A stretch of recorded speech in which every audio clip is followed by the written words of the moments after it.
Shreya intelligence academy search परीक्षा 2026 वर्ग 3.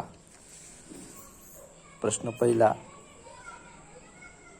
काल म्हणजे नियती या विधानाचा अर्थ कोणता? प्रश्नाचे उत्तर आहे वेळ अपरिहार्य आहे. प्रश्न दुसरा. खालीलपैकी कोणत्या व्यक्तीचे यश साधनेत घालवलेल्या वेळेशी निगडीत आहे? याचे उत्तर आहे कलाकाराने साधनेत घालवलेला वेळच त्याला अमरत्व प्रदान करतो. खालीलपैकी कोणत्या व्यक्तीचे यश साधनेत घालवलेल्या वेळेशी निगडीत आहे? त्यानंतर प्रश्न क्रमांक 3.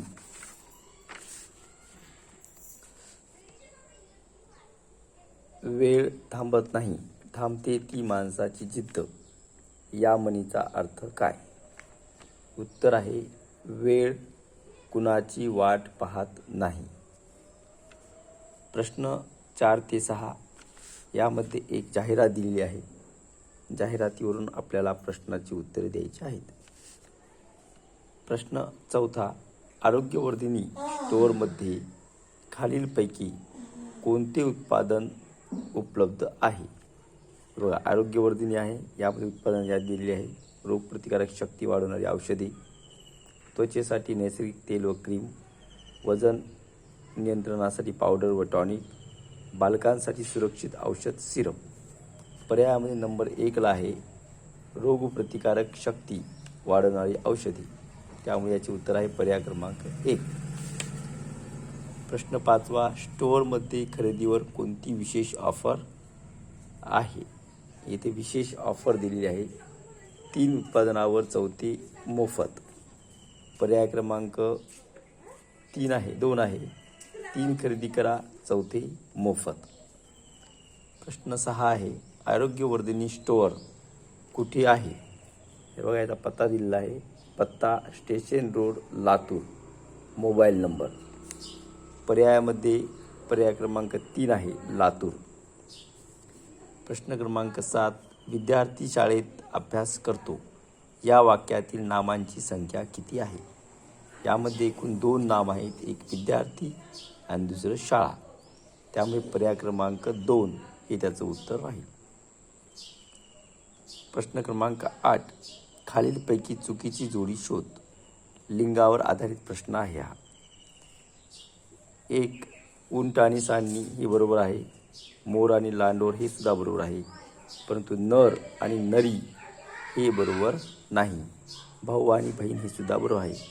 त्यामुळे याचे उत्तर आहे पर्याय क्रमांक 3.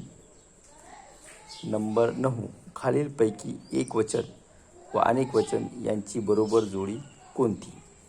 नळी, नळे, जीप, जीप, मांडी, माडे, माडी, माडे, लेखणी, लेखण्या. यामध्ये अनेक वचनची योग्य जोडी आहे जीप. कारण 1 जीप, 2 जीप, 4 जीप. त्यामुळे जीप आणि जीपच. प्रश्न क्रमांक 10. खालीलपैकी भूतकाळी वाक्य शोधा. 1 नंबर. सूर्य पूर्वेला उगवतो, इच्छा तिथे मार्ग, राधा कालच आली आणि किशोर हुशार आहे. यामध्ये राधा कालच आली ही काय आहे? भूतकाळ आहे. याचं उत्तर आहे पर्याय क्रमांक 3. प्रश्न क्रमांक 11. चारी दिशा मोकळ्या होणे या वाक्यप्रचाराचा योग्य अर्थ कोणता आहे? याचा योग्य अर्थ आहे पूर्ण स्वातंत्र्य मिळणे.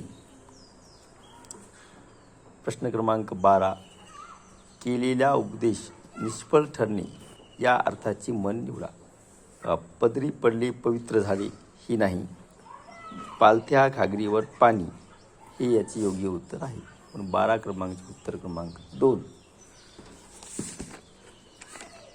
13 ते 15 खालील संवाद वाचून उत्तरे निवडा. संवाद इथे दिलेला आहे. प्रश्न क्रमांक 13. सांस्कृतिक कार्यक्रम